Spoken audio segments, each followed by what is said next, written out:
O aplicativo do Cresce São Paulo é a principal ferramenta de acesso aos serviços e comunicação do Conselho. Faça agora o download na App Store e na Play Store. E siga nossas redes sociais no Facebook e Instagram. Prazer grande estar aqui com vocês. A minha voz não é essa, eu estou muito rouco. Semana passada até troquei mensagem com a Heloísa, eu estava totalmente sem voz. Estava totalmente sem voz. E eu preocupado, que eu vim a São Paulo para alguns compromissos e tudo era reunião, palestra, treinamento e sem voz. Quando você melhora um pouquinho, piora mais um pouco, né? Hoje eu já sei, quando eu sair daqui eu vou estar sem voz mais uma vez, mas faz parte. Falando sério sobre a questão da minha vinda aqui, na realidade eu aproveitei a passagem de final de ano, que é Natal na realidade, estou com a minha família, e aí a gente conversou sobre ter essa disponibilidade, essa agenda de vocês. A Heloísa fez o convite para a gente aproveitar e estar compartilhando um pouquinho do que a gente faz lá nos Estados Unidos. Tá? Eu tive o prazer de conhecer a comitiva de vocês, do Cresce daqui, num evento recentemente, o CIMI 360, tá? Lá em São Paulo, foi em outubro, Eduardo? E aí eu acabei conhecendo eles, não exatamente dentro do evento, eu fui incomodá-los no café da manhã. Não precisava fazer assim, que você está concordando com o incômodo, é isso então, né, Cláudio? Eu não precisava, isso foi desnecessário, Cláudio. Mas, enfim, né? Mas eles estavam literalmente no café, numa mesa ao lado, e com o crachá do evento. E eu falei, eu estou aqui para me conectar com pessoas, para conhecer pessoas, fazer networking. Não está no evento, mas paciência, acho que eles estão dispostos a isso também. O Eduardo estava sentado de costas, ainda cheguei, botei a mão aqui no ombro dele e a gente começou a conversar rapidamente. Fui muito bem recebido pela mesa. E aí os convidei a participar lá da oficina que eu ministrei. E isso fez com que a gente chegasse até aqui e eu tenho certeza que a gente tem um caminho longo pela frente, tá?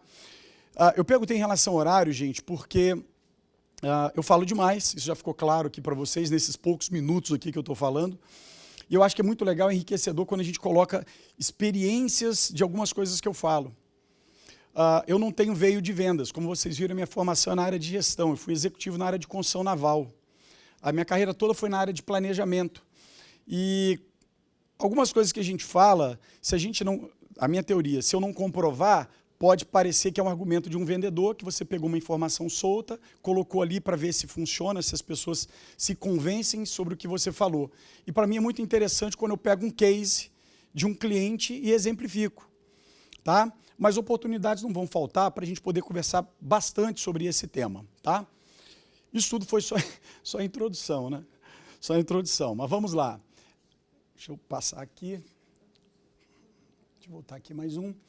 Bom, deixa eu contar para vocês rapidamente como que eu fui parar na Flórida, né? Como que aconteceu essa mudança? Porque nunca trabalhei nesse mercado e hoje estou nele. Construção naval para a área de financiamento imobiliário é um negócio muito distante, não tem nada a ver na realidade, né? A minha saída daqui aconteceu por volta de 2015, 2016, eu morava em Recife. Eu trabalhei, para quem conhece Angra dos Reis, eu passei 15 anos em Angra, mais ou menos, e 8 anos como executivo daquele estaleiro que tem lá, que na época era Keppel FELS, era um grupo de Singapura. Fui para Recife, um estaleiro que estava iniciando lá, fomos começar a operação desse estaleiro, e na época, lá por 2015, o Brasil mergulhou numa crise muito grande por conta de escândalos de corrupção nesse segmento, e aí cessaram as obras, e nesse momento eu até brinco que a minha mudança para os Estados Unidos não foi uma escolha. Eu fui expelido pelo país, porque no que eu fazia não tinha muito o que fazer aqui no Brasil. Eu gostava muito de ir para os Estados Unidos para passear, mas mudar, viver lá é um pouquinho diferente. E como eu lido muito com planejamento na minha vida, quem é de planejamento aqui, quem planeja muito, você sabe que você tem dificuldade de ter decisões arrojadas. E tem gente que faz o seguinte, vou meter o pé, vou para os Estados Unidos, nem planeja nada. E tem muita gente que faz muito mais e dá certo, e eu estou criticando a mim, tá? Do que eu que planejo muito e fico travando. Eu gostaria de morar nos Estados Unidos, mas dificilmente eu abandonaria a carreira estável que eu tinha aqui, por mais que eu gostasse dos Estados Unidos, para começar tudo de novo. Não, estou muito bem aqui e tal. Só que nessa situação de estaleiro, tem mais coisa que aconteceu. Eu passei por uma situação de um assalto, muito hostil, com a minha família dentro do carro, risco de vida, isso foi traumatizante, falei, não, já deu. Acho que está na hora da gente sair. Fui para os Estados Unidos, e vou resumir bem também, acabei fazendo consultoria para a indústria que é chamado de mortgage, que é o financiamento imobiliário. Eu fui contratado por empresas desse segmento, dos mortgage, que eles queriam entender por que um corretor, que é a principal fonte de lead desse mercado, por que um corretor começava a mandar cliente e sumia, desaparecia. E os donos da empresa não entendiam. Nossa, eu tenho um corretor aqui que é meu parceiro, me mandava cliente, parou de mandar. E as pessoas não entendiam o que aconteceu. Eu fui entrevistar os corretores. Como eu sou muito acadêmico, fui entrevistar, sentar corretor, tudo bem, por que você parou de mandar cliente? E eu fui entender as dores. E me permita dizer o seguinte, hoje eu me tornei um especialista nessas dores. Tanto que eu fiz o trabalho numa empresa A, nessa primeira empresa, eu fui aprender com os corretores para ajustar a primeira empresa. Aí eu fui para uma segunda empresa falando o seguinte, eu acho que eu tenho uma solução dos problemas que você tem na sua empresa. Fiz na segunda. Aí eu fui para uma terceira empresa falando o seguinte, eu sou especialista do assunto, eu sei todos os seus problemas, porque eu já tinha visto o que acontecia. Sabe qual que era o problema, gente? Vocês devem lidar com isso todos os dias, porque é o problema da humanidade. Comunicação. Para quem gosta de registrar as coisinhas, anotações, a comunicação é o maior problema que a gente tem na vida. É o problema que você tem na tua família. Onde vai fazer assim, é verdade, lá em casa. Às vezes você fala, não, mas não foi isso que eu quis dizer. Esqueci de te falar. Não, você que entendeu desse jeito, mas eu não falei desse jeito que você está me falando. Para notar os problemas, geralmente eles estão em torno da comunicação. Então, esse problema dentro da indústria do mortgage era o seguinte, o corretor mandava o cliente não era atendido com agilidade, às vezes ninguém contactava o cliente, não recebia um feedback, o corretor estava esperando, e aí aquele cliente é bom? O corretor já está pensando em trocar de carro com a venda que ele vai fazer, e a companhia de mortgage já atendeu o cliente não tem condição nenhuma, vai levar um ano para qualificar, e o corretor está esperando um feedback. A cultura desse mercado lá, gente, era não dar feedback. A empresa, ou melhor, o segmento a qual eu participo hoje, ela se colocava num nível tipo, o corretor que precisa da gente. Não dou feedback para ninguém, não falo nada e você tem que trabalhar comigo desse jeito. E quando eu comecei a reformular isso, com estrutura de CRM, processo, etc., isso passou a dar muito resultado. Hoje eu posso dizer o seguinte, eu atendo a quantidade de corretores que eu escolhi. Porque se eu for buscar mais corretores, eu consigo atender mais. Consigo na questão do argumento, que eu sei a dor que o corretor tem e eu sei que eu posso resolver aquela dor. Só que não adianta você crescer também e falar, não, eu quero ganhar mais, se você não tiver uma estrutura que acompanha isso. Então a gente tem trabalhado numa estrutura de uma forma linear, para você não achar que vai se dar muito bem, e aí também seria o princípio da queda. Tá? E aí eu saí da terceira empresa e montamos a Metro USA, que é a nossa própria companhia. E agora... Flórida. Por que a Flórida hoje é o lugar que tanto se fala para investimento? Perguntas, gente, anotem, e aí no final a gente pode responder, tá? Para a gente não tomar o tempo. E às vezes uma pergunta que vocês vão estar fazendo aqui é algo que eu vou comentar na sequência, tá? Então, assim, faz uma anotaçãozinha, todos vocês vão ter meu contato ao final, e a gente vai ter outras ocasiões que eu vou estar aqui. Em março eu retorno ao Brasil para uma série de eventos aí no Brasil inteiro, e eu faço questão de estar aqui com vocês novamente, num outro nível de conversa. Tá? Hoje a Flórida ela é uma referência mundial para investimento. Tá? Por que eu estou falando isso? Vamos lá. A Flórida é uma referência de turismo e entretenimento. E querem entender um pouquinho sobre o que é a Flórida? Vou passar um vídeo aqui para vocês. Olha olhadinha. Por que todo mundo fala sobre Flórida?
O legal desse vídeo, esse vídeo está no YouTube, depois eu posso mandar para vocês. E você consegue notar ali que você tem uma série de atividades no mesmo local. É impressionante como a Flórida, você vai encontrar entretenimento, parques, praia, atividades das mais diversas. Lá você tem time de futebol que disputa a liga oficial, o time que hoje o Messi joga. Você tem corridas de Fórmula 1, você tem jogos da ATP de tênis, tá? Torneio oficial. Você tem as grandes feiras, uma das maiores feiras do mundo de embarcação acontece lá em Miami. Tá? Falar sobre turismo, navios de cruzeiro. No tempo que eu estava em Angra dos Reis, eu até falei isso no podcast essa semana. Na época que eu estava em Angra, ia ter um navio de cruzeiro passando em Angra, saía no Jornal da Cidade. Nessa temporada vamos receber um navio de cruzeiro que vai injetar dinheiro na economia da cidade e tal. Nós temos, na região de Miami, são dois grandes portos. O Porto de Miami e tem o Porto de Fort Lauderdale. Por cada final de semana, tá? Se você chegar lá, tem uns vídeos na internet muito legais, que tem a câmera acelerada, gente, sai em torno de 8 a 12 navios de cruzeiro por cada final de semana.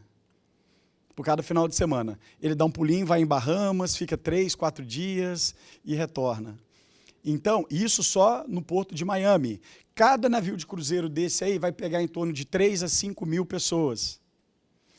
Vai multiplicando, vai fazendo continha. Então, o mundo todo está de olho lá. É difícil você ter um lugar... Bom, vocês já notaram que eu sou apaixonado pela Flórida. Não tem como negar.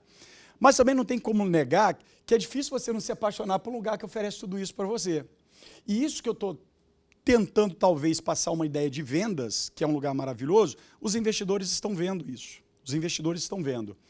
Centro de tecnologia. Todo mundo sabe que a referência de tecnologia no mundo era a Califórnia. A Califórnia hoje passa por alguns problemas de ordem política, de ordem econômica, estrutural, imposto, criminalidade. Lá foi liberado o pequeno assalto. Então, se você pegar aí na internet, você vai ver o pessoal entrando na loja, roubando a loja todinha, os donos da loja assistindo, e agora eles estão voltando atrás porque isso não deu certo. Não deu certo, então estão mudando. Mas as ações que foram tomadas na Califórnia fizeram com que muitas empresas de tecnologia decidissem sair da Califórnia. Elas estão indo para o Texas e muitas delas estão indo para a Flórida. Tá? Clima. O clima que a gente tem na Flórida é o mesmo clima que a gente tem aqui no Brasil. Tá? E para qualquer pessoa do mundo, você quer um solzinho. Independe de, é parecido com o Brasil. Não precisa ser parecido com o Brasil. Você vai pegar um europeu que está acostumado com um frio mais intenso, ele vai falar que ele gostaria de ficar no solzinho também. O americano também gostaria de ficar no solzinho.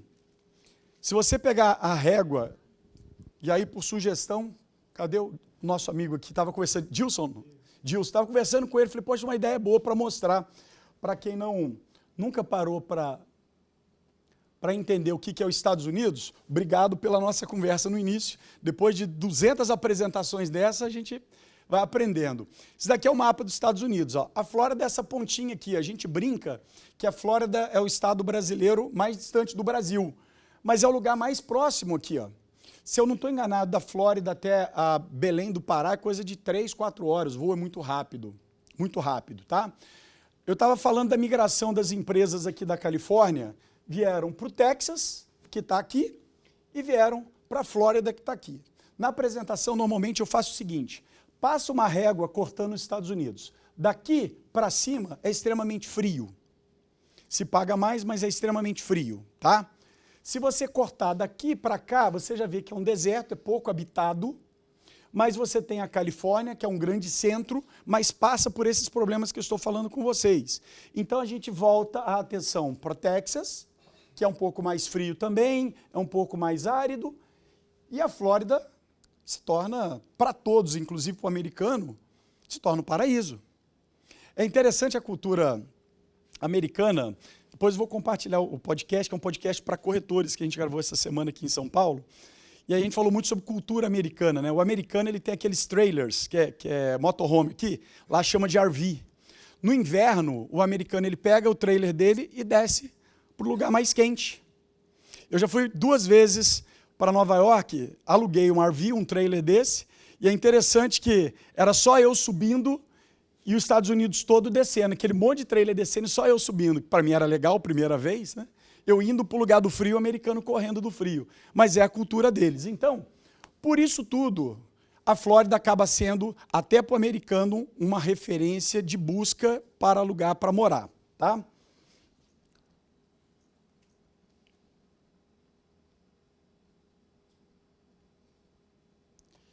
Centro financeiro.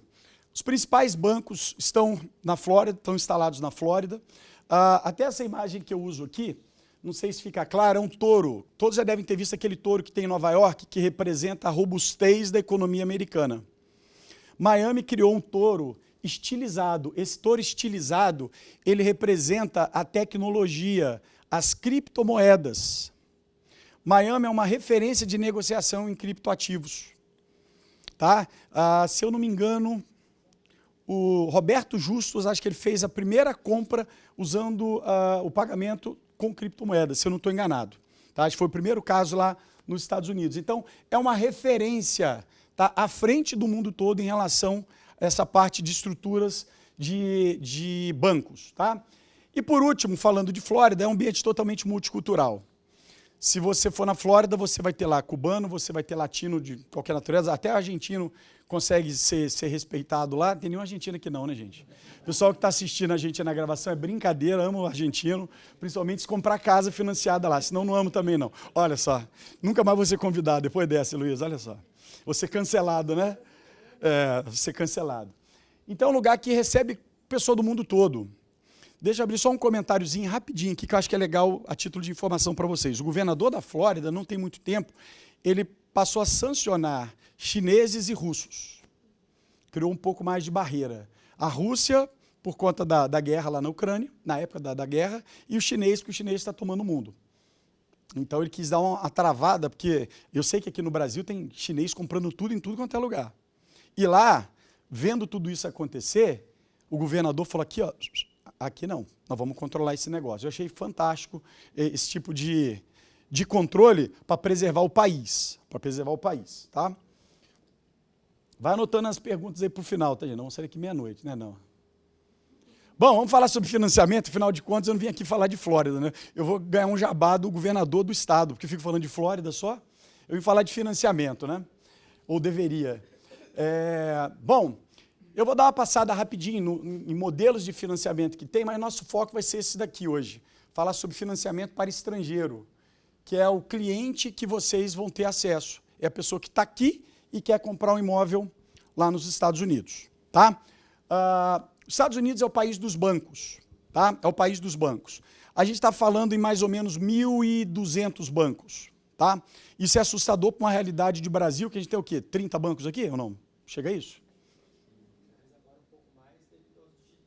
O digital abriu agora que, tirando os digitais, os tradicionais não deve dar 30, né?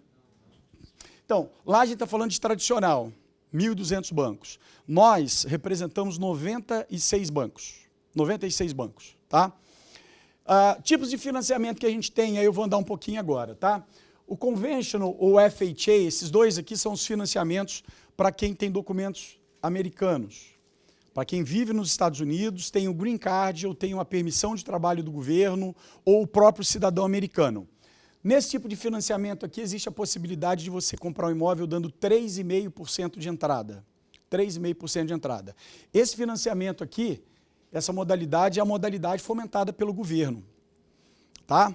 Isso daqui é interessante vocês entenderem, porque depois eu vou fazer uma comparação quando você lidar com um cliente e ele falar assim para vocês: mas, Herbert, eu estou tirando o documento lá dos Estados Unidos. Eu já ouvi falar que documento americano, quando eu chegar lá, eu posso comprar com 3,5% de entrada.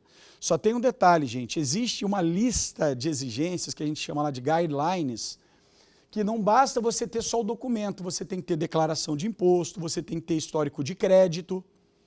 Então, por investidor brasileiro, a pessoa que está aqui, mesmo esse que está se mudando lá para os Estados Unidos, ou alguém que só quer investir, é melhor ele usar o histórico do Brasil que ele já tem, porque se ele for comprar nessa modalidade aqui, ele vai ter que esperar alguns anos, porque ele não tem histórico nos Estados Unidos, ele não tem declaração de imposto, não tem emprego, não tem renda. Não é tão simples, não é tão cartesiano. Botei o pé nos Estados Unidos, eu tenho documento, eu quero dar 3,5% de entrada. Não, não é assim. Eu comprei a minha casa a primeira casa no período do Covid, eu poderia ter dado 3,5% de entrada, eu dei, se não me engano, foi 11%. E pasmem, os juros que eu tenho no contrato da minha casa, um contrato de 30 anos, juros fixo ao ano de 2,725. 2,725, tá? Eu vejo que Deus olhou para mim e falou assim, cara, esse Herbert, ele ralou muito já na vida, eu vou ajudar ele. Aí na hora que eu fui comprar a casa, os juros estavam mais baixos. Eu acabei de comprar, os juros voltou. Hoje, esses juros aí, ele já subiu para 5%, 6% mais ou menos.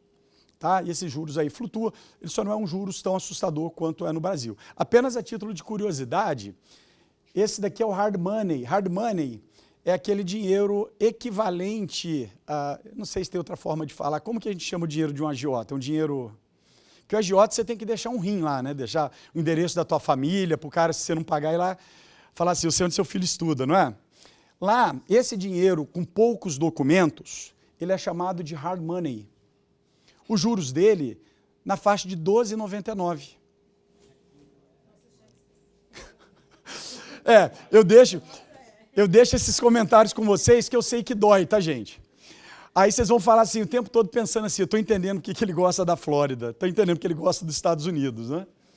Então, olha só, temos esse financiamento para quem tem documentos americanos. Segundo, ele é o ITIN number. O ITIN number, olha que interessante isso, é uma modalidade de financiamento que existe até para aquela pessoa que não está legalizada no país. Sabe aquela pessoa que foi como turista, aí foi lá passar as férias, esqueceu de voltar para casa? Fiquei.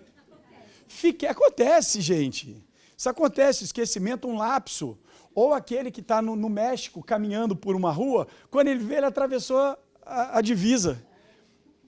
Isso acontece. Essa pessoa que dá esse lapso, esse esquecimento, e quando ele percebe, ele já está lá nos Estados Unidos há algum tempo, ele não está legalizado. Você pode tirar um documento, isso daqui, o CPF nos Estados Unidos, o nome dele é Social Security Number, SSN, Social Security Number. Quem está legalizado tem direito a tirar o CPF americano. Quem esqueceu de voltar para casa e acabou ficando, ele pode tirar um CPF, que a gente fala que é um CPF que o governo te dá, ele permite você ter esse CPF, o nome dele é ITIN Number. Entenda que o país sabe que essas pessoas estão lá, permite tirar esse documento e ele pagar imposto. Olha que interessante. Você pode ter a declaração de imposto com esse Social Security, com o teu ITIN Number. Bacana, o governo sabe que tem pessoas lá que não estão legalizadas, mas ele quer morder o dele. Você vai pagar imposto direitinho? E os bancos, eles emprestam dinheiro para essas pessoas. Gente, existe uma premissa aqui que vocês vão notar. Por que tudo é tão simples nos Estados Unidos? Tudo é tão fácil. É fácil porque o banco está disposto a te emprestar dinheiro. Ele ganha dinheiro com juros. Ele está predisposto a te ajudar. Quem já passou por uma experiência que parece que o banco estava brigando, fazendo de tudo para não emprestar dinheiro para o teu cliente? Aí todo mundo faz assim. Parece que ele não está querendo te ajudar. E lá é o contrário, o banco quer fazer de tudo para te ajudar. Por isso que existem diversos programas de financiamento. Agora, tem um outro detalhe. Por que é fácil você conseguir o dinheiro? Porque se você não pagar, é fácil ele tomar de volta. Aqui no Brasil, a gente tem um custo Brasil que se você ficar um tempo sem pagar, parece que hoje estão tomando mais fácil. Pelo menos é o que eu vi falar nas palestras, pessoas dizendo que hoje em dia já se recupera o imóvel de uma forma muito mais rápida do que no passado. Tá? No passado levava 10 anos, está levando 8 agora. Não sei o tempo que está levando. Parece que é menos tempo agora. Lá é o seguinte, parou de pagar, o banco vai ligar para a pessoa, vai mandar um e-mail, vai mandar uma carta. Ninguém vai chegar tomando na tua casa. Não vai. Mas se você não responder, não tentar resolver a situação, daqui uns 3, 4 meses você vai chegar lá, tem um outro americano sentado no sofá. Sabe quando você chega numa porta de vidro, põe a carinha, faz assim com a mão, para ver quem está lá dentro? Falei, meu sofá aí? Não, é meu já, acabou. Acabou. E ninguém vai ficar chateado com você, não. O banco simplesmente vai pegar a casa e está resolvido. Está resolvido. Por isso que o dinheiro roda. O dinheiro roda, é fácil ter esse tipo de recuperação, tá? Outra modalidade de financiamento é chamado de bank statement ou extrato bancário. A pessoa prova que ele ganha dinheiro lá, o banco empresta. Você mostra 12 meses de extrato bancário, 12 meses de extrato bancário, que está entrando dinheiro na tua conta, saindo, entrando, saindo, você está rodando dinheiro. Tem banco que empresta dinheiro só mostrando 12 meses de extrato bancário. Temos um financiamento chamado DSR. DSR é um financiamento, esse daqui é chutar o balde, você não precisa nem mostrar renda nenhuma. Esse financiamento aqui, essa modalidade, ele é o financiamento para investidor. O valor, o potencial de locação da propriedade que você tem que vai estar comprando tem que ser suficiente para pagar o financiamento. Se for, acabou, está resolvido. Eu não preciso provar que eu ganho dinheiro? Não, não precisa provar. Eu vou contar um case aqui, ó. Vai passar meia-noite sim, vai ver. Não, para mim segurando. Um case que eu tenho de um executivo de uma companhia conhecida aqui, a companhia de tinta aqui do Brasil. O corretor me procurou. Gente, o pedido que eu faço a vocês, o registro de tudo que eu vou falar aqui, no final talvez vocês não lembrem disso daqui, mas é que você tem que trazer a pessoa que gostaria de entender para a gente conversar, porque solução tem. Tem. Quando a gente conversa com os clientes, você fala, poxa vida, eu estou há tanto tempo achando que eu não teria condição, e depois que você fizer o primeiro caso, o segundo, vai embora. E vou trazer uma notícia aqui para vocês, tá? É irreversível isso. Irreversível, eu estou falando o seguinte, há 30 anos atrás não tinha essa facilidade que a gente tem hoje. Hoje você compra passagem sem sair da tua casa, você faz transferência de dinheiro para os Estados Unidos sem sair da tua casa, você abre uma empresa nos Estados Unidos sem sair da tua casa, tudo está muito fácil.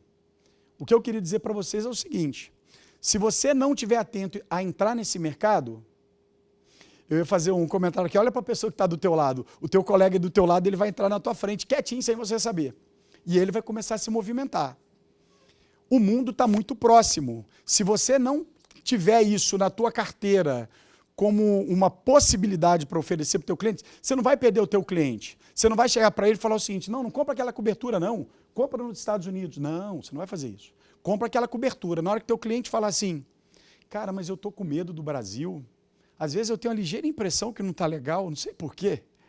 Eu queria levar dinheiro para outro lugar, fazer alguma outra coisa, eu tenho como te ajudar. Você tem que dar um passo à frente. Se você não fizer, ele vai para o Instagram, está lotado de gente falando sobre isso. Lotado. E alguém vai levar embora teu cliente. Você vai perder a chance. Tá? No final tem a lembrancinha para vocês aqui, para vocês lembrarem de tudo isso que eu estou falando agora. Então assim, hoje é um pontapé inicial talvez para a maioria.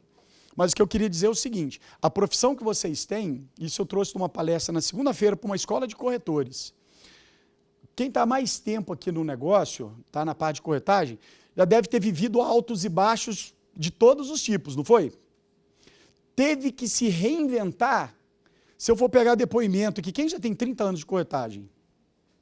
30 anos. 30 anos. Se eu fosse pedir para os colegas contar a história do que eles já viveram de mercado, situação de economia, situação de lançamentos, de problemas com construtora e adaptações que eles tiveram que fazer ao longo dessa caminhada, e vou falar uma coisa para vocês, isso não vai acabar não, gente. Hoje a gente não está vivendo a questão da internet, todo mundo está tendo que botar a carinha lá na internet e começar a mostrar alguma coisa. Ah, não, não vou fazer não. Vai ter que fazer, porque se você não fizer, os outros vão te engolir. Ah, então quer dizer que se eu for para a internet eu estou resolvido? Tá, durante algum tempo, porque daqui a pouco vai aparecer uma outra ferramenta e você vai ter que se adaptar de novo. Igual os colegas tiveram que se adaptar aí ao longo dessa caminhada, certamente, por diversas situações. Então, isso daqui só vai crescer, não tem a menor sombra de dúvida. Vocês estão saindo na frente de muita gente, mas em compensação já tem alguns que já estão fazendo isso também.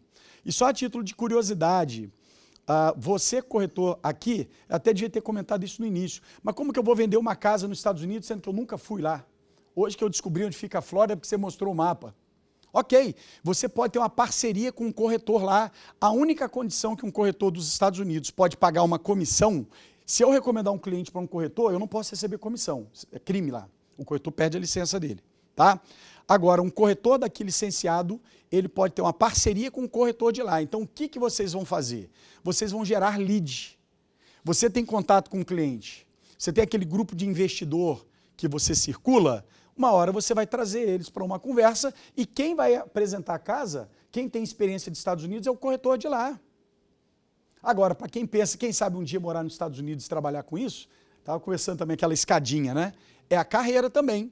Você vai ter um caminho de estou mandando cliente, estou aprendendo como é que faz. Eu já vi, acompanhei o corretor parceiro meu. Vai aprendendo, até você um dia, quem sabe, também poder ir para os Estados Unidos, tirar licença e trabalhar com isso lá, tá? Então o DSA, só para a gente finalizar o DSA é a modalidade de financiamento que o valor do imóvel tem que ser suficiente para pagar, o valor do aluguel tem que ser suficiente para pagar o valor do financiamento. Mas e se a conta não fechar? A pessoa tem que colocar um pouquinho mais de dinheiro. Só isso. Não tem que comprovar renda nem nada disso, tá? E aí a gente vai falar agora sobre o For National, que é a modalidade de financiamento para estrangeiros. Esse é o nosso foco. Deu uma pincelada geral, se no final disso tudo que eu falei você lembrar meu nome, eu já estou feliz. Porque eu falo rápido, é muita coisa, muita novidade e tal, e eu não posso passar de meia-noite, a Heloísa falou. Processo de financiamento. Como que é o processo de financiamento aqui no Brasil? A regra geral. Você encontra o imóvel, depois busca o financiamento. E se não aprovar o financiamento? Lamento, até combinou aí, com a rima. Lamento, né? Estados Unidos, gente, tem uma pequena diferençazinha. Opa, vamos lá. Que você, primeiro, capta o lead. O cliente, ele vem para a gente pré-qualificar, a gente pré-qualifica e a gente entrega para o corretor uma carta de pré-qualificação. O corretor já vai procurar um imóvel sabendo qual que é o valor do financiamento que ele vai poder fazer, tá? Então hoje, o cliente vai até o corretor manda os clientes para a companhia de mortgage devolve o cliente pré-qualificado, né? O que a gente está trazendo para vocês de solução, de ideia? Como eu venho de processos, entenda o seguinte, quando você pega um lead, imagina, você pegou 10 leads e mandou para um corretor lá nos Estados Unidos, o seu parceiro. Aí você vai negociar com ele a comissão, é entre vocês, tá? Olha só, vem cá, qual o percentual que você vai deixar comigo aqui na mesa? Vou deixar, sei lá, 20%, 30%. Você vai falar, poxa, mas eu que arrumei o lead, não é essa a conversa? Eu que arrumei o lead. Aí ele vai falar, mas eu que tenho todo o trabalho, você só pegou o lead, tal. É assim que funciona. Sabe o que vai acontecer? Você vai negociar 20%, 30%. O corretor, na hora que você virar as costas, você vai pegar os 10 leads e vai entregar para a gente, porque ele não vai fazer nada sem a gente fazer a pré-qualificação. Então, quem tem trabalho somos nós. A nossa sugestão, dentro do processo, não tem um slide aqui, deve ter tirado. Ao invés de você pegar o teu lead e passar para o corretor, e ele te dá 20%, 30%, e ele mandar para a gente pré-qualificar, se você passa o teu cliente para a gente pré-qualificar, para mim não muda nada.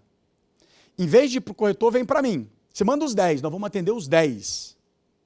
Eu vou pré-qualificar 2. Exemplo, devolvi para o Eduardo dos 10 que ele mandou, Eduardo, toma aqui 2 pré-qualificado.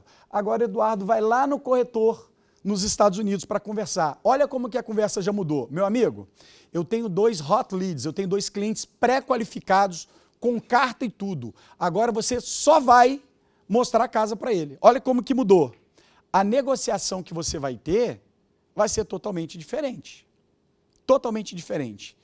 O trabalho continua sendo nosso, só que ao invés de você passar pelo corretor e o corretor mandar para a gente, você mandou para a gente do mesmo jeito, devolvemos qualificado, você vai ter, em vez de ter uma rede cheia de peixe, pedra, um monte de coisa misturada, você vai ter só o salmão, você tem o filé. Está aqui, corretor, você não vai ter trabalho com 10 não, você tem a carta de pré-qualificação.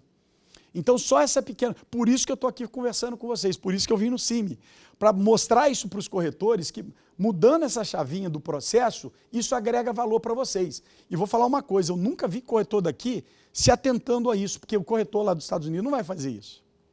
Ele vai colocar um pouco de, não, o trabalho todo é meu, e na realidade o trabalho que ele tem quando ele pega o lead é mandar para a gente que cuida dos clientes, tá?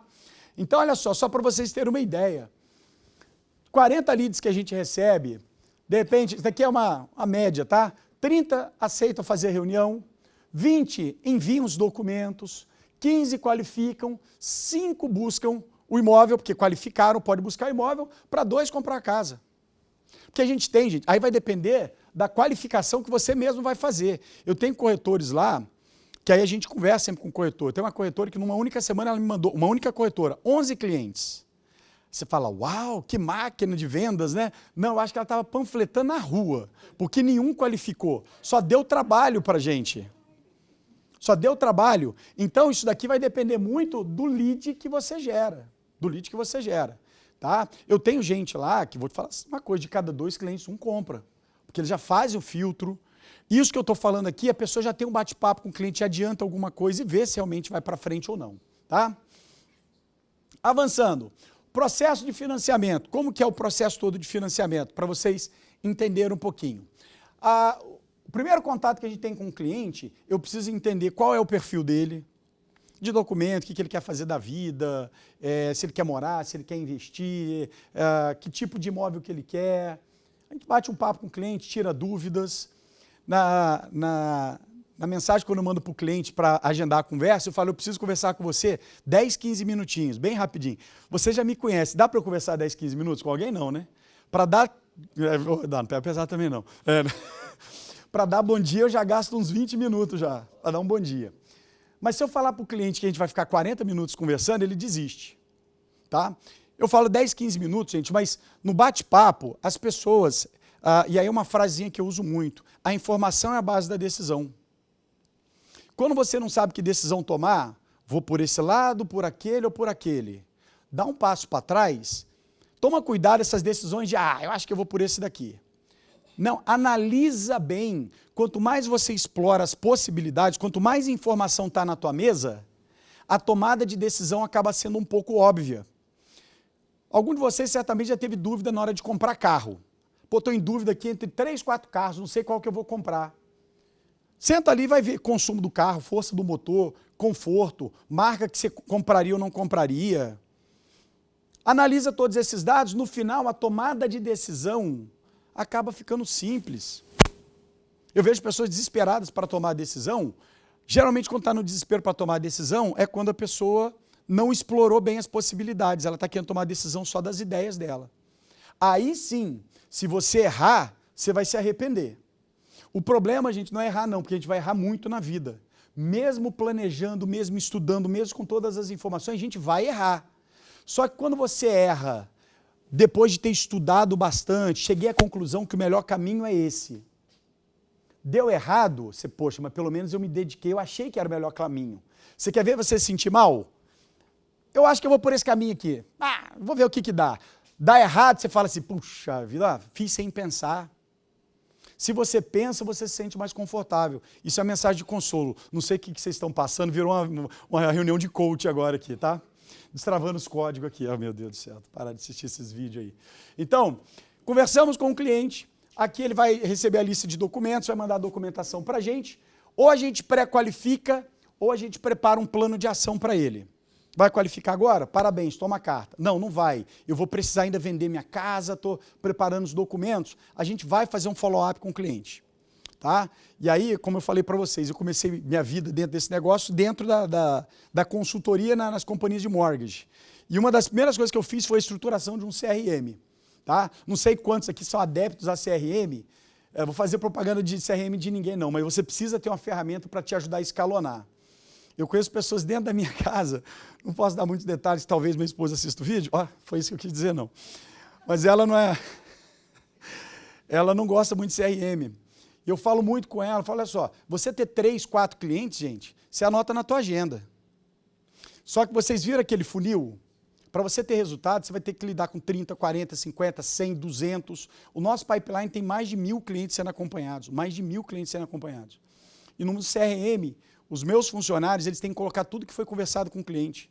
O cliente falou assim, eu não posso conversar que eu estou gripado. Na próxima semana, o meu funcionário ele tem que entrar em contato com o cliente e falar o seguinte, você está melhor? Você não está no CRM não, tá, Luiz? Você é minha amiga, é diferente, tá? Porque a gente ficava conversando quando ela estava também com o problema de voz. Porque isso vai gerando relacionamento, proximidade com o teu cliente. Você vai conseguir fazer aí 5, 10, 15, tudo bem, põe na agenda. Agora, se você quer crescer, se você quer ter resultado, você vai ter que lidar com muita gente. Lidar com muita gente, você vai ter que ter uma ferramenta, um computador, um sistema. Não sei usar CRM, faz no Excel, pega um colega que já usa. Mas assim, esse tempinho, depois esse sistema de CRM tem que me pagar. Gastei 3 minutos aqui falando de CRM, não sei porquê. Mas enfim, pré-qualificou, o cliente vai buscar a casa. Aqui que ele vai começar a procurar a casa junto com o corretor. O corretor vai entrar aqui, ó. Ele trouxe o lead para a gente, sumiu. Ele está lá vendo outras casas de quem já foi pré-qualificado. E ele vai voltar aqui, ó. Pré-qualificado, vai buscar o imóvel. Quanto tempo que isso pode levar? Depende do cliente, gente. Ele pode mandar documento para mim hoje cedo, no final do dia a gente pré-qualifica. A gente faz no mesmo dia. Agora, se levar 10 dias para mandar os documentos, eu costumo dizer o seguinte, a nossa urgência é a urgência do cliente. Se levar um mês para mandar os documentos, não tem o que fazer. A gente vai só fazer follow-up para cobrar, tá? Pré-qualificou, a carta de pré-qualificação tem validade de 90 dias, tá?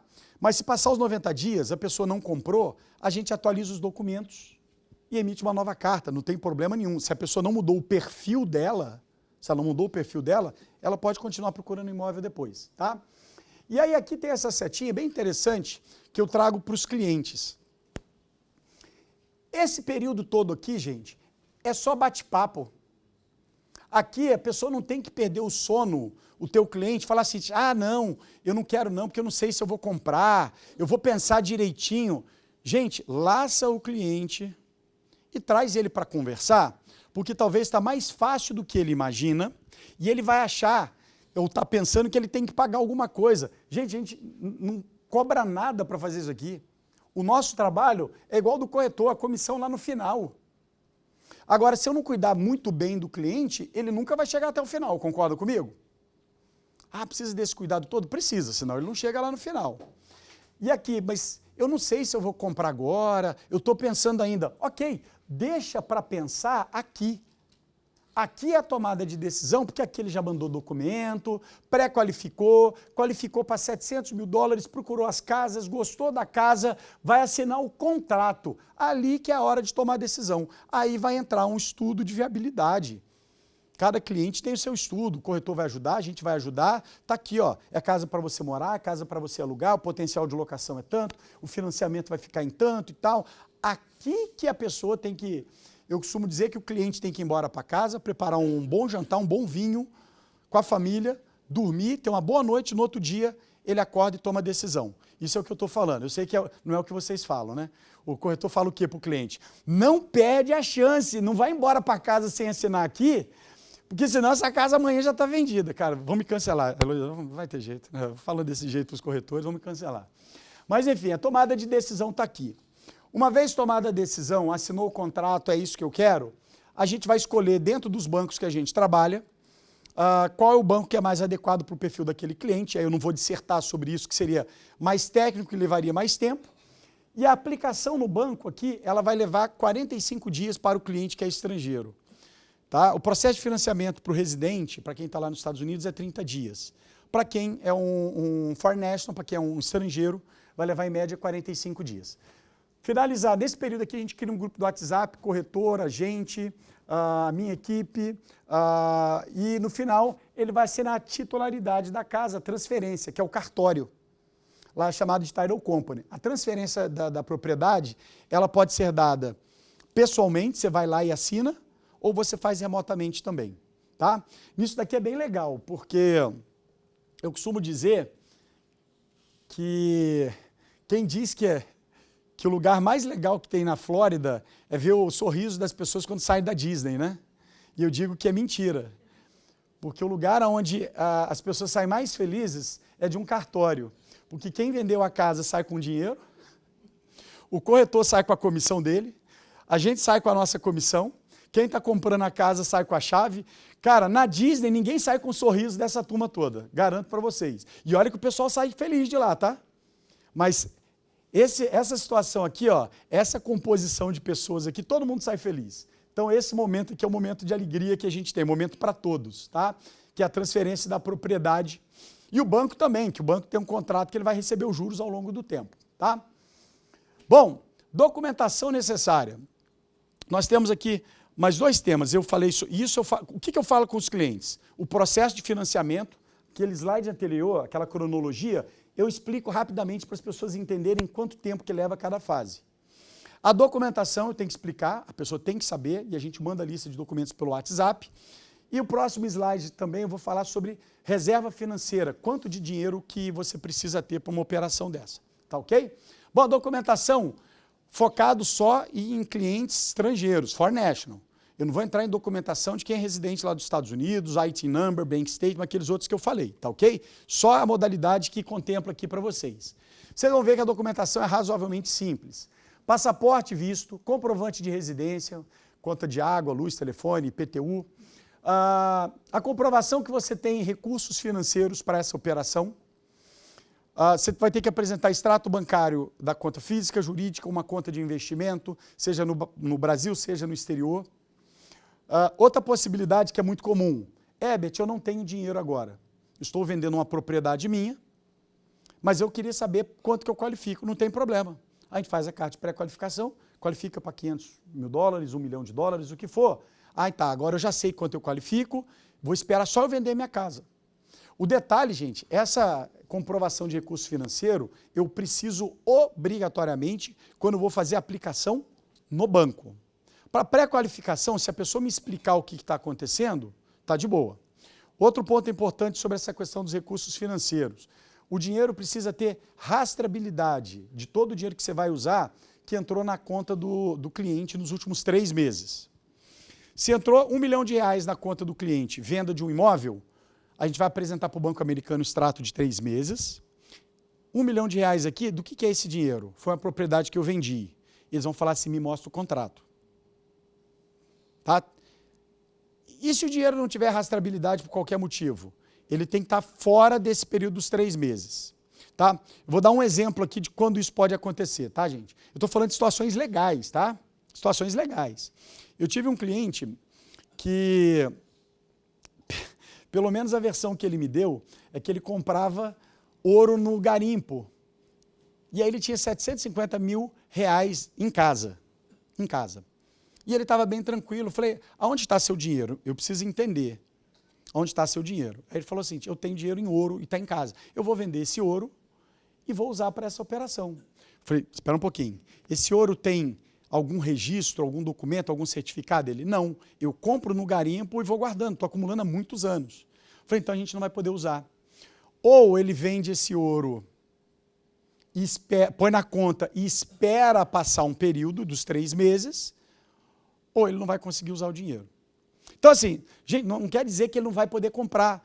Vocês estão entendendo o quão importante é a gente entrar o mais cedo possível? Se a pessoa quer comprar uma casa daqui a 6 meses e ele me fala a realidade dele, eu já vou preparar o que ele tem que fazer. Ele vai falar, cara, que legal, eu tenho ouro em casa, eu tenho que vender, já vou depositar de uma vez. Exatamente, perfeito. Uma outra situação que está acontecendo nesse momento, pessoas que estão com receio por conta do dólar. Opa. É só para eu parar de falar, né? Fizeram isso de propósito, pegadinha para mim, né? Eu acredito que é isso. Mas eu tenho um cliente, nesse momento, ele falou assim, Herbert, eu e minha esposa, ele está mudando para os Estados Unidos, levando todo o patrimônio dele para lá. Hoje, para vocês terem uma ideia, 70% a 80% dos clientes que a gente atende, dos negócios que a gente faz, são de brasileiros que estão indo morar lá ou que estão investindo lá e vão continuar aqui. Só para vocês terem ideia, o volume. Que talvez aqui é um pouco distante esses números para a realidade de vocês, mas assim, é muita quantidade de gente. Muita. Nosso tempo ele é tomado 80%, 70%, 80% dos brasileiros que estão aqui. E aí esse cliente falou o seguinte, não, o dólar deu uma disparada, quando o dólar bateu 6 e pouquinho, a primeira vez, acho que tem um mês e pouco, mais ou menos isso. E aí eu falei assim, não, tranquilo, pensa lá direitinho. E aquilo ficou me martelando na cabeça. Eu falei, cara, a decisão dele está um pouquinho errada. Pode ser que esteja errada. E eu fico preocupado, gente, eu sou um pouco chato, não, sou muito, de falar com a pessoa, dar uma opinião, ele achar que eu estou me passando como um vendedor e estou querendo empurrar alguma coisa para ele. Mas eu estava vendo que a decisão dele estava talvez equivocada se ele não parasse para ter um pequeno entendimento. Eu falei, passou 2 dias. Eu falei, cara, eu vou mandar uma mensagem para ele, não aguentei. Eu peguei um gráfico da evolução do câmbio, quando o câmbio estava 1 por 1, R$1 e $1. Pessoas que pensavam em comprar algum imóvel, quando o dólar chegou a R$2 o dólar, o cara deve ter pensado, não, vou esperar voltar a 1. Só foi subindo. O que eu falei para ele, eu mandei esse gráfico, falei, olha só, eu entendo, respeito, a decisão é sua, da sua esposa, mas só pare e pensa o seguinte, talvez você espere o dólar voltar. E se ele não voltar? Você está indo morar nos Estados Unidos, você vai vir para cá de qualquer jeito. Talvez a sua decisão de esperar seja pior. Só coloca isso na balança. Porque, gente, eu não posso tomar decisão e não posso influenciá-lo também, porque senão depois ele toma a decisão e fala assim, eu fiz o que você falou e deu errado. Não, eu fiz um alerta para você colocar na balança e a curva, se vocês pegarem aí, quem puder googar aí, põe no Google aí, a evolução, a gente não teve isso daqui não, tá? A evolução do câmbio tá só assim. Ah, mas numa época desceu. Gente, desce uma perninha de nada e continua subindo. Só está subindo. Expectativa de voltar a 5, já não consigo ver isso tão cedo. Eu acho que a gente está muito mais inclinado a 7 do que voltar para 5. Então, assim, a gente acaba contribuindo, e aí sempre eu coloco um especialista à disposição, que é outro ponto importante, só de comentar. Gente, ele vai precisar de um contador, o investidor vai precisar de um contador, vai precisar de ter uma empresa que faz câmbio. Tudo isso, lá nos Estados Unidos, ou daqui, uma empresa de câmbio daqui, remete dinheiro para lá, alguém que ele já conhece. Contador de lá, a gente tem um monte de gente. O cliente é totalmente assistido, principalmente pelo corretor. Eu não gosto de recomendar parceiros meus. Sabe por quê? Eu recebo o lead do corretor. Eu não acho direito meu eu ficar passando, um contador que eu conheço. Não, conversa lá com o corretor vai te apresentar. Mas quando o cliente, ou se vocês precisarem, eu posso apresentar profissionais gabaritados de qualquer uma dessas áreas. Continuando então, recursos financeiros, carta de referência bancária. A carta de referência bancária, a gente manda o modelo, é uma carta que vai falar o seguinte, que o cliente, o Manuel, ele é cliente aqui da nossa agência há 10 anos, é um bom cliente, só isso. Lembra lá no primeiro slide, quando eu estava falando do americano, que ele precisa ter histórico? Que eu falei que ele vai para os Estados Unidos, vai ter que começar a criar o histórico? Aqui, ó, você usa o histórico seu como um estrangeiro, o histórico do Brasil o cliente tem conta aberta 10, 15, 20 anos. Essa carta aqui, ela não precisa dizer que ele tem dinheiro, é só falar que ele é um bom cliente. Aonde vai estar o dinheiro é aqui, ó, no extrato bancário, onde ele vendeu. Porque eu já peguei cliente e fala, Herbert, a conta que eu tenho há mais tempo, eu não movimento, tem pouco dinheiro. Não se preocupa, o que a gente quer é um banco de um relacionamento mais duradouro contigo. Essa é a finalidade dessa carta. Por último, gente, eu tenho que deixar a prova de renda. Esse é o grande finale da documentação. O normal é a gente pensar que a comprovação de renda ela tem que ser dada através do imposto de renda. Não é o natural? Aprovar a renda através do imposto. O comentário que eu vou fazer é o seguinte, nem o brasileiro entende imposto de renda direito. É verdade ou não é? Nem o brasileiro entende. Você imagina agora um banco americano ter que entender imposto de renda brasileiro. Agora imagina um banco americano ter que entender imposto de renda brasileiro, chileno, argentino e do mundo todo. Então o que acontece? A gente usa uma carta do contador. A carta do contador. O contador conhece a vida do empresário. O contador que vai colocar quanto que ele tem de ganho. Quanto que ele tem de ganho. E aqui não vai ser detalhado mês a mês, a carta a gente fornece o modelo, vai estar escrito assim, que ele, dono da empresa, CNPJ tal, empresa de tal segmento, teve de ganho no ano de 2022, 1 milhão, 2023, 1 milhão e 200, 2024 até o momento atual, 3 milhões. Isso daqui que vai ser o limitador da qualificação. Isso daqui é só ver se o cara é gente boa, isso daqui é ver se ele tem dinheiro, isso daqui é saber onde ele mora, aquilo lá é um documento pessoal.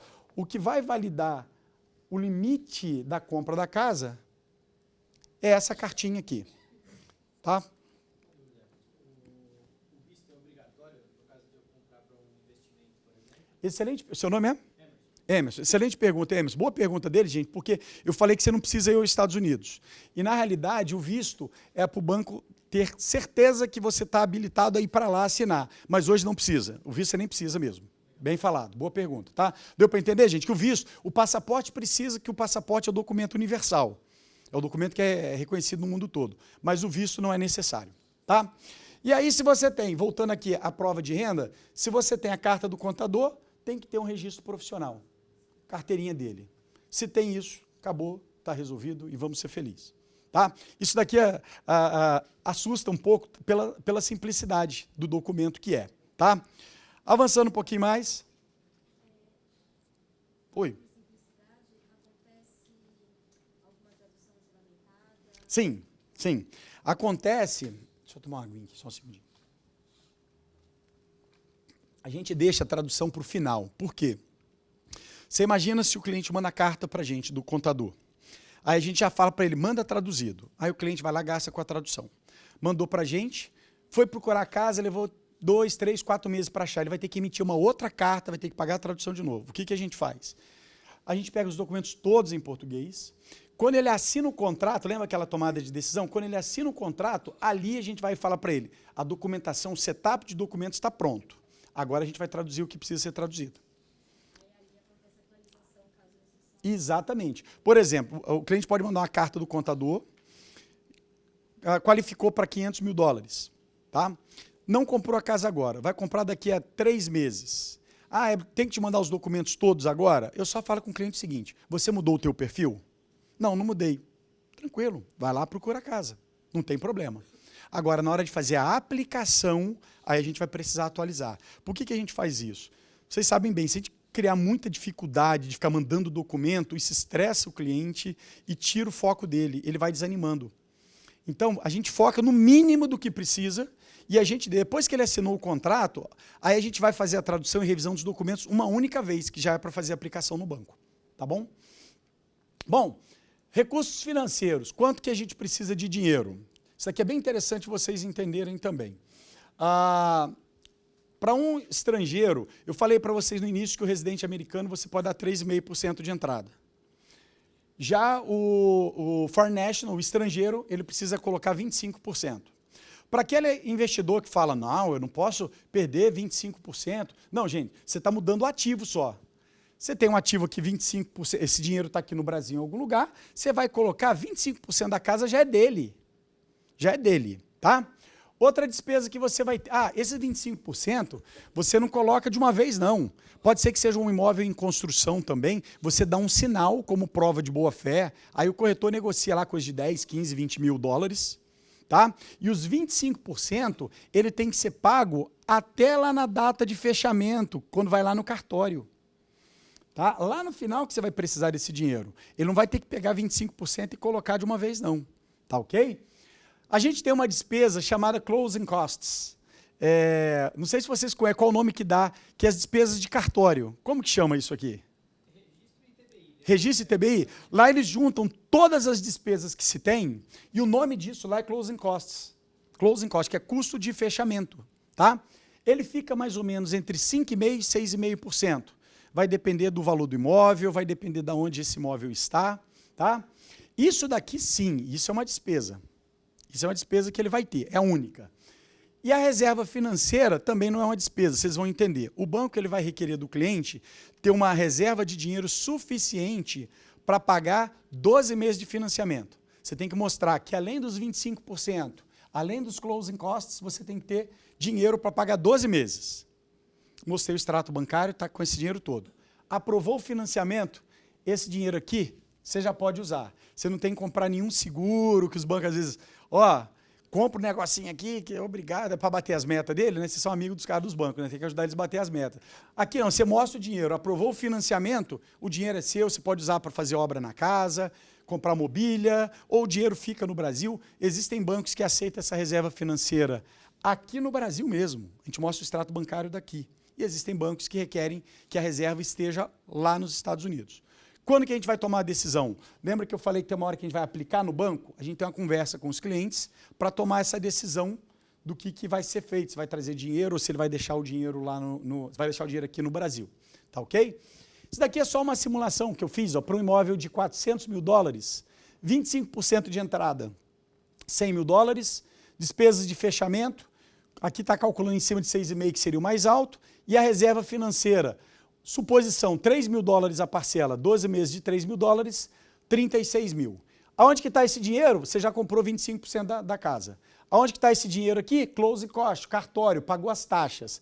Aonde que está esse dinheiro aqui? Na tua conta, ele é seu. Você mostrou para o banco, mas ele não saiu da tua mão, mas precisou dele. Tá ok?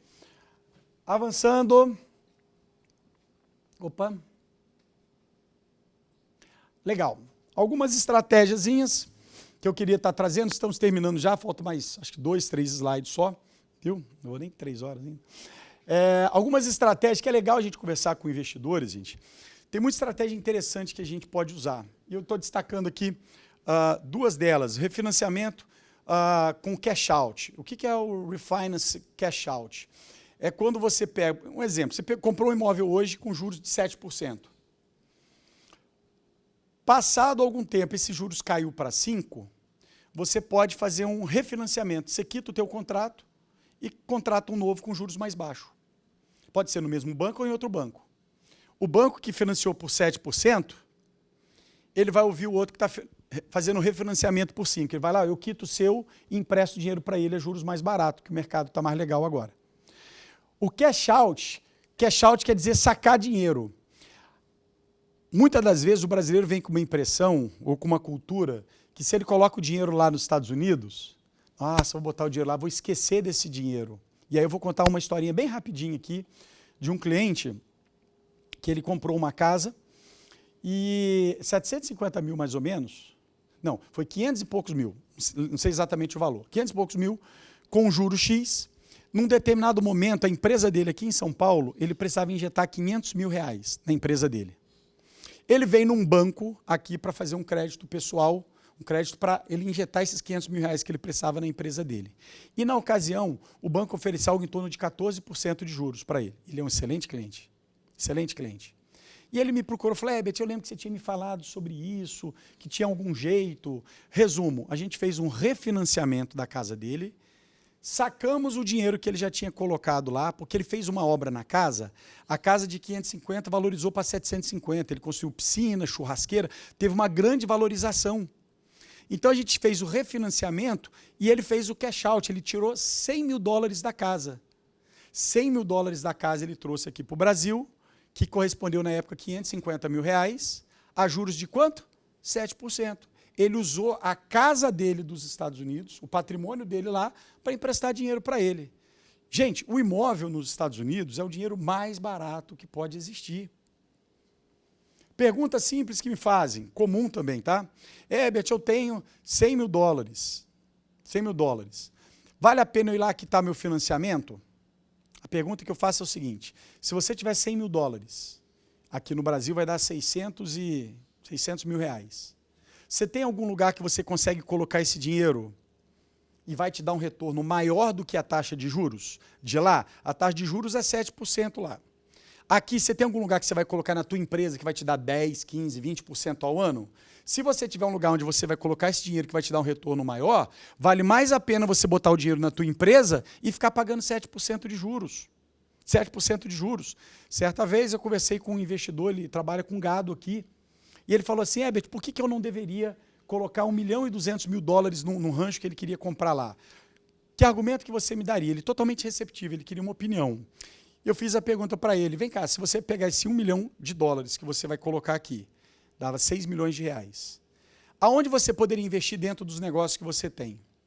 Ele tem gado, ele tem fazenda, tem posto de gasolina e tem uma indústria de cosméticos. Ele falou, eu colocaria em gado. Qual o retorno que você teria? Ele, de 20% a 40% ao ano no gado. Eu falei, vamos fazer uma continha? Média, 30%. Vamos pensar junto. Será que vale a pena, então, você pagar uma casa? Ou não valeria a pena você botar esse dinheiro no gado te dando retorno de 30% e você paga os juros de 7% só? Você vai ganhar 23%. Gente, estou fazendo uma continha boba. Eu sei que tem um monte de coisinha misturada aí, câmbio, um monte de coisinha que tem que levar em conta.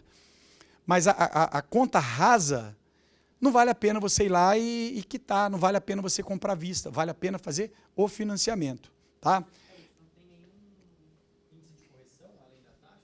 Boa pergunta. Existem tipos de financiamento que você pode ter o juros fixo por um período de tempo. Então, você pode ter o juros fixo, por exemplo, a 3 anos. Os juros, se você pegar ele fixo para 3 anos, ele vai ficar um pouquinho mais baixo, porque o banco enxerga a economia para 3 anos muito melhor do que para 15, 20 ou 30.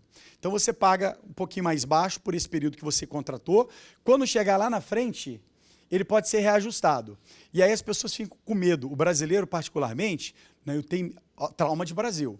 Ele tem medo de daqui a 3 anos o juro disparar e ele não conseguir pagar. Só que você tem uma regulação nos contratos, um teto que ele não pode passar. Entendeu? Então isso te protege. Então você sabe que os juros lá na frente, ou ele vai ser para baixo, ou se ele subir, você sabe até o teto de onde ele pode chegar. Ou se você optar também, não, eu quero segurança e vou contratar 30 anos fixo e já sei quanto que está, é um pouquinho maior, mas eu não vou ter dor de cabeça nenhuma. Pode ser também, tá? Bom, acabando. Opa! Minhas frasinhas de caminhão. Aquelas que você vê embaixo quando o caminhão passa aqui. Ó. Vamos lá, as reflexões, né? Momento Pablo Marçal. A gente conhece aquela máxima que diz que a gente não pode deixar os ovos na mesma cesta, né? Todo mundo já ouviu falar isso. Eu fui tentar estudar essa história, ver de onde ela nasceu. Não sei se veio de Shakespeare, de onde veio, mas não foi ele que escreveu, ele usou em peças. Eu queria entender quem escreveu a primeira parte, só para eu falar que eu complementei. E eu digo que o meu complemento só vai aparecer nas mídias sociais depois que eu morrer. Porque quando a pessoa morre, que o negócio... o cara botou umas frasezinhas lá que fazia sentido. Gente, a gente não pode deixar os ovos na mesma cesta, mas as cestas não podem ficar no mesmo país. A gente não pode deixar a cesta no mesmo galinheiro. Vamos nesse conceito de cesta. Se você tem um galinheiro, tem uma cesta cheia de ovos. Eu não posso deixar os ovos na mesma cesta. Vou pegar esses ovos e vou botar na cesta do lado. Se a raposa entrar no galinheiro, ela não vai comer as duas cestas? Você tem que tirar essa cesta daqui e botar num lugar bem longe. Para o investidor é a mesma coisa. No mundo globalizado que a gente tem hoje, não tem problema você investir no teu país, você tem que investir no teu país. Só que para os grandes, um médio grande investidor, ele tem que diversificar. Se a gente for contar a historinha aqui da Venezuela, acho que todo mundo conhece ela um pouco, né? A situação da Venezuela. A Venezuela, alguém já visitou aqui Miami? Já teve Miami, não? Miami. Já ouviram falar de Doral? Doral é uma cidade onde é o aeroporto de Miami ali. O aeroporto de Miami é do ladinho, Doral, é considerado Doral. O apelido de Doral é Doralzuela, porque lá é a terra dos venezuelanos. Já lá? Não. Doralzuela é a terra dos venezuelanos. Sabe quem que moram lá? A maioria deles são os milionários venezuelanos que, quando viram que a situação do país não estava muito fácil, eles tiraram os recursos e botaram para fora por uma questão de garantia. Gente, é legal diversificar. Essa pessoa que eu falei agora que investiria em gado, disse que dá retorno de 20% a 40%, ele tem postos de gasolina, gado, fazenda arrendada e uma indústria de cosméticos. Diversificou em tudo. O que ele está fazendo? Está diversificando de país. Porque se o país aqui, se o nosso país... E aí eu falo como brasileiro, não estou criticando o país de vocês não, eu sou brasileiro, tá? Desde quando eu nasci, o Brasil é assim, ó, sobe, desce, sobe, desce. Eu estou lembrando do podcast que eu falei para eles botar um videozinho, parece o Rubinho Barrichello naquela corrida, que ele ia ganhar, aí o Schumacher passou ele no final. Aí fala assim, hoje sim, hoje sim, hoje sim. Hoje não. É o Brasil, não é? Já não vivemos muito disso? Hoje sim, agora o país vai engrenar. Gente, eu não estou entrando em discussão de qualquer natureza política aqui. Eu só estou falando que a maior verdade que tem, independentemente de esquerda, direita, centro ou o que for, é que o nosso país parece uma dança de valsa. Vamos cortar esse vídeo, não vai passar lugar nenhum. A gente dá um passo para a direita, um para a esquerda. Um para lá, outro para cá. A gente não tem um rumo que você vai embora e a coisa engrena. E vou falar uma coisa para vocês. O Brasil era para ser um dos 3 maiores países do mundo. Nós temos petróleo, nós temos riquezas naturais, nós temos praias, nós temos turismo, nós temos a Amazônia, nós temos um povo... Como? Não depende. Não depende. Uma agricultura... Gente, é um país que era para ser... As pessoas falam assim, para o Brasil não quebrar com as corrupções que tem aqui, tem que ser um país muito forte. Porque qualquer outro país já tinha dado errado aí. Então, dando continuidade... Né? Se a gente usasse o nosso jeitinho só para o bem, o brasileiro tomaria o mundo. Tomaria o mundo. Tomaria o mundo. Não sei como é que está o nosso tempo aí, vou contar mais uma historinha que parece brincadeira. Quando eu fui comprar minha primeira casa nos Estados Unidos, a corretora falou o seguinte, Herbert, lá você tem que ser aprovado pelo condomínio. E o condomínio pode te aceitar ou não aceitar. Tá? Mas a casa é minha, mas o condomínio é que manda na bagaça toda ali. Então, a minha corretora falou o seguinte, manda todos os documentos bonitinhos para não atrasar o processo. Aí eu falei, vou mandar. Não, porque senão eles vão parar ali e atrasa. Imagina o seguinte, 15 documentos para mandar. Primeiro, está certo, segundo certo, terceiro certo. Quarto está errado. Aí ele separa e devolve para você. Fala, o quarto está errado. Mas e o quinto? Não, nem vou ver o quinto. O quarto está errado, não adianta nem eu prosseguir.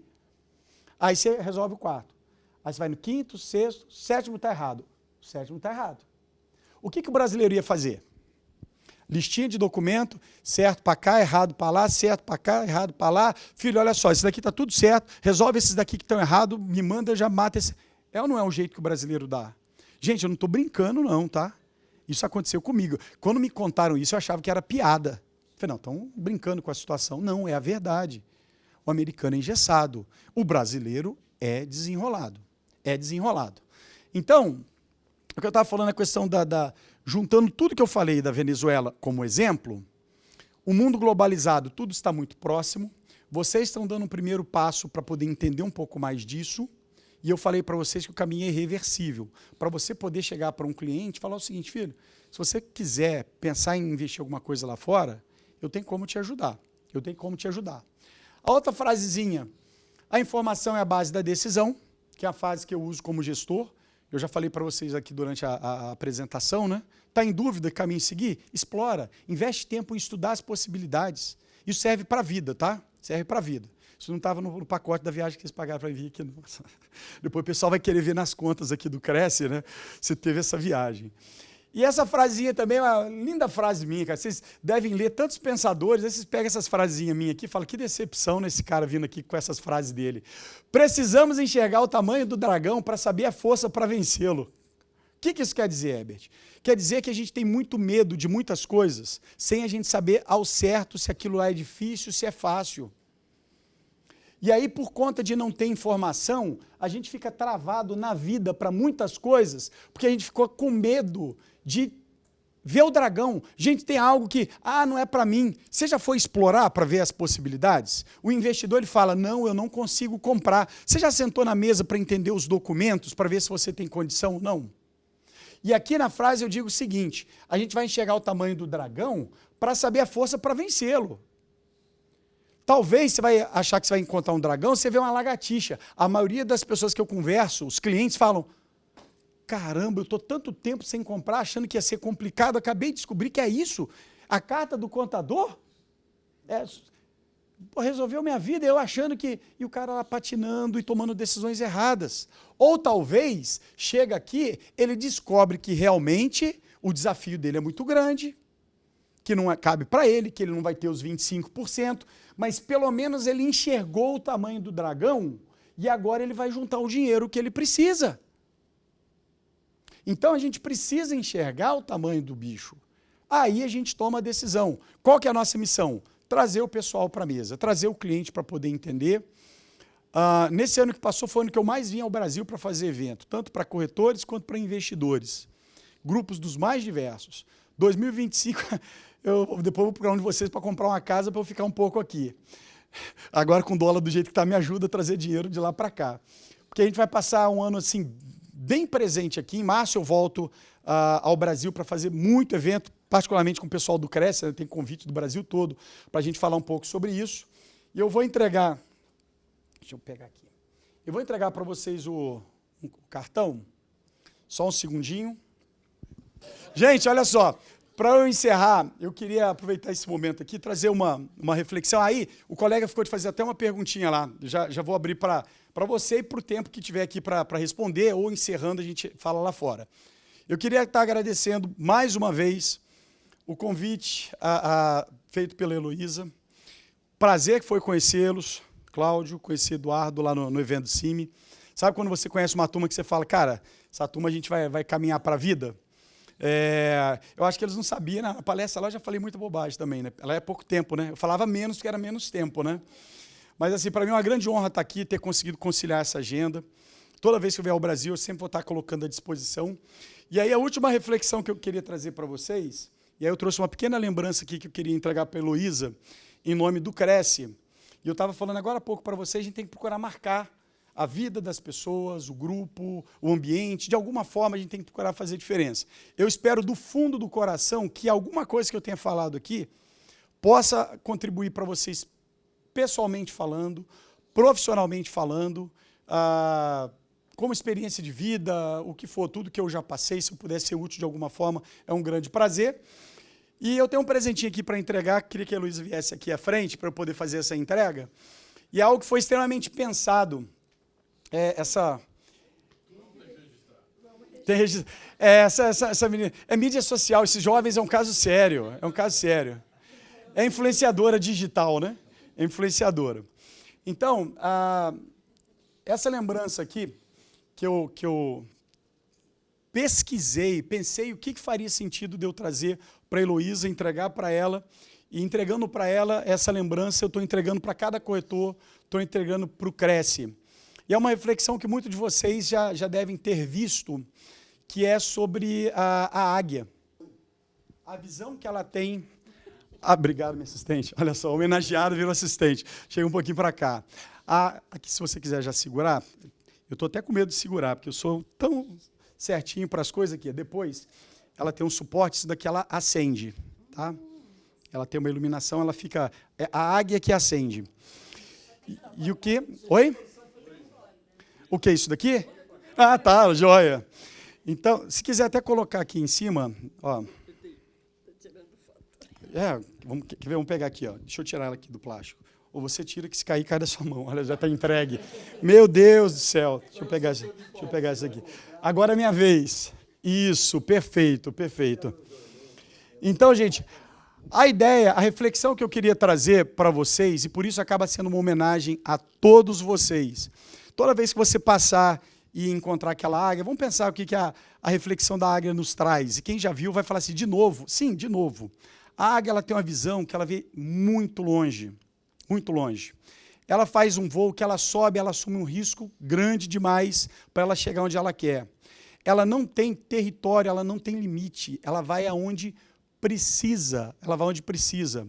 A águia, ela tenta pegar ou caçar presas muito maiores do que ela, ela tem grandes desafios. Mas a águia também, ela não voa com pássaros de penugem diferente dela. Ela escolhe com quem ela pode voar. Então, em tudo isso, traz reflexões para todos nós, no que a gente faz, no que vocês fazem, e aonde eu aplaudo cada um de vocês, que vocês têm que ser, a gente falou sobre isso, você tem que ter uma visão de águia, você tem que ter o senso da águia de não ter limites no que você faz, você tem que tomar cuidado com quem você anda, tá? Quem está te influenciando, para onde você está indo, e não ter medo de, se necessário for, caçar animais maiores do que você. Não tem problema, a força vai estar em você, a águia tem essa força. Então isso daqui não foi assim. A águia, inclusive, é o bicho, né, vou chamar assim, foi até feio isso, mas é o símbolo dos Estados Unidos e é usado no mundo todo como um sinônimo de força, de determinação. Então, o que eu queria é que toda vez que vocês olhassem para isso, estivessem refletindo. A gente falou muito nessa apresentação hoje sobre reinventar, sobre se dedicar, e essa homenagem pela Heloísa vai de encontro a tudo isso, ela representa aqui cada um de vocês. Tá bom? Heloísa, receba... Você. Bom, gente, olha só, da minha parte para encerrar, vou passar para a Heloísa. Novamente, obrigado pela participação de vocês. Para mim foi uma honra estar comunicando com vocês aqui. Estou à disposição.